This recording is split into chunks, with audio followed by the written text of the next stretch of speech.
Every day we come across people and circumstances that trigger the part of us haven't been healed yet.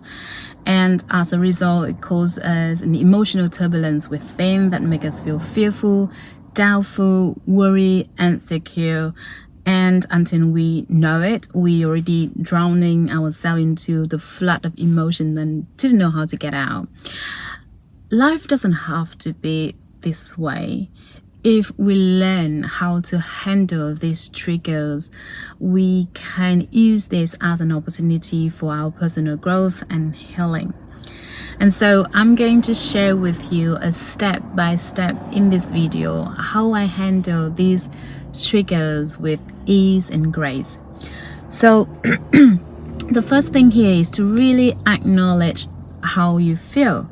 Very often when we've been triggered, when we are so emotional, we tend to run away, lash out, or hide away under the carpet these emotions with the hope that it's gonna go away at some point and you don't have to touch that, you don't have to look at that. But guess what? You do more harm to yourself by doing this than good, because now you eventually piling up all your emotion and store them in your body instead of releasing them.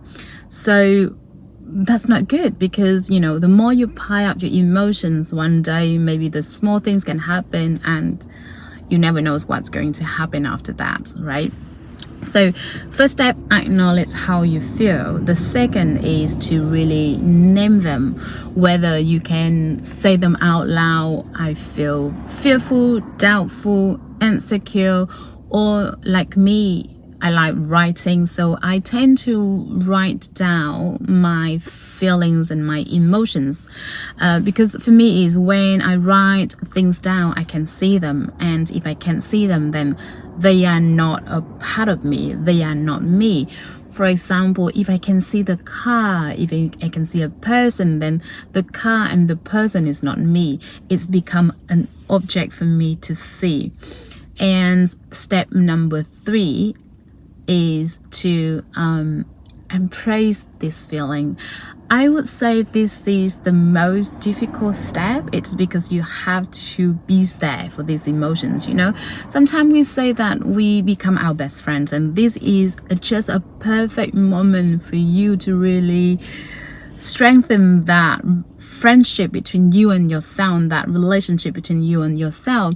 Just consider like when you have a friend going through a difficult period, what you're gonna do? You're gonna come to them, sit next to them. Maybe you don't need to say anything, you just be there for them and present with them.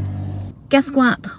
As you process these emotions and embrace this emotion through your heart, it will make that emotion at some point release and reduce the intensities of these feelings. And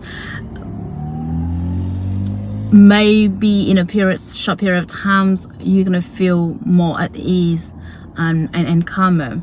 And I don't want to do anything to let this emotion go away.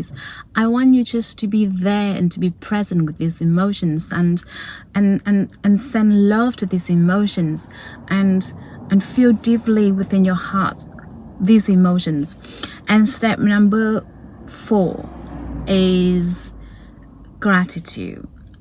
Every time when I process my emotions, and when the emotions a little bit more subside and more of less intense, then I tend to send the gratitude to that it triggers or that experience. I normally say that thank you so much for allowing me to see this experience and trigger through the lens of love, and thank you for letting me know which part of me need to put more light and put more love so I can heal this, so I can become a truer versions of myself. So these are the 4 steps that I'm use to handle my triggers. Step number 1 is acknowledge. Step number 2 is to name them. Step number 3 to really embrace these feelings, let these feelings have the moment. You don't need to do anything, just be present with that feelings. And step number 4 is to really send that gratitude to that experience. So yeah, hopefully these tips can help you to handle your trigger with more ease and grace. Sending you a lots of love, and I will see you in a next video. Bye for now.